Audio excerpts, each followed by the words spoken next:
on siège avec des salariés alors ex-Pôle emploi, désormais France Travail Service. On a également des camarades dans les conseils départementaux, dans les missions locales, parce que ce n'est pas que Pôle emploi qui est concerné par France Travail, hein, on le sait. On a également des camarades enseignants dans les lycées professionnels. On sait exactement comment la jeunesse va être traitée.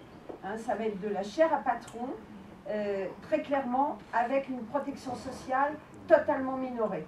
Donc oui, vous n'avez peut-être pas les leviers, mais vous êtes vous aussi des salariés. Vous allez appliquer des choses dont vous connaissez les résultats, vous le savez, on parle avec vos collègues, hein, on sait la souffrance à l'intérieur de votre institution, Pôle emploi, on sait que vous allez avoir à appliquer des choses qui vont tordre complètement vos valeurs. Donc à un moment, il va falloir vous aussi que vous vous positionniez en tant que salarié. Monsieur a parlé de cotisation. La cotisation telle qu'elle a été mise en place, c'est plus la cotisation d'aujourd'hui. Les salariés aujourd'hui, quand ils entendent baisse des charges, ils ne comprennent pas que c'est baisse de leur salaire parce que c'est baisse de la cotisation. Et la cotisation, c'est le salaire.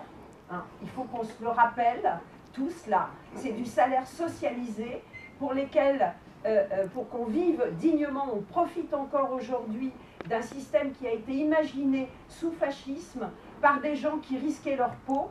Donc aujourd'hui, qu'avons-nous les uns et les autres à risquer si ce n'est notre propre situation pour sauver celle de nos enfants et de nos petits-enfants?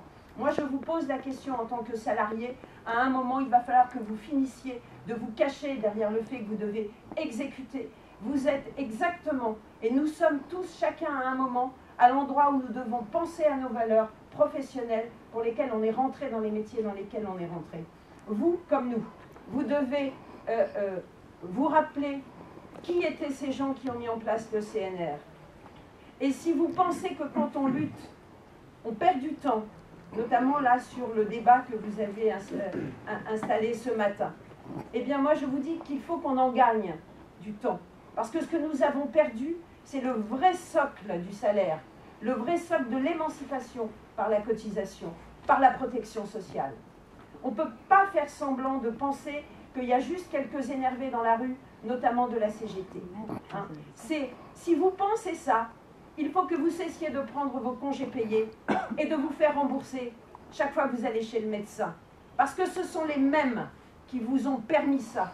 Le congé payé et le remboursement, les frais médicaux.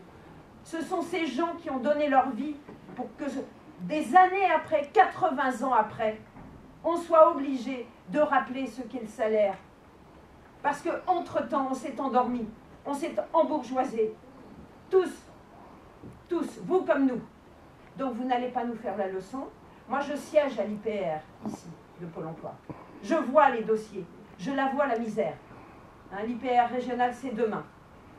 350 dossiers. Les gens ont des missions volontaires parce qu'ils n'en peuvent plus, parce qu'ils font des burn-out, ils signent des ruptures conventionnelles parce qu'on ne les licencie pas.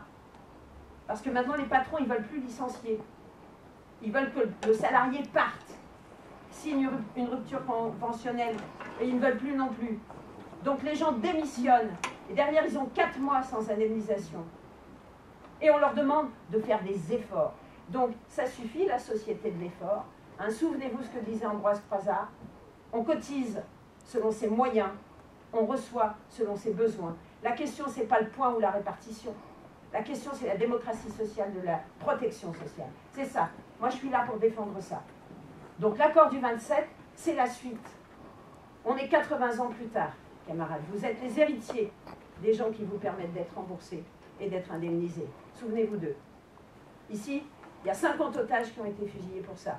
Le plus jeune, il avait 17 ans, il s'appelait Guy Moquet. Il vous a demandé de vivre dignement pour qu'il soit mort pour quelque chose. Voilà. Donc c'est ça la vraie question.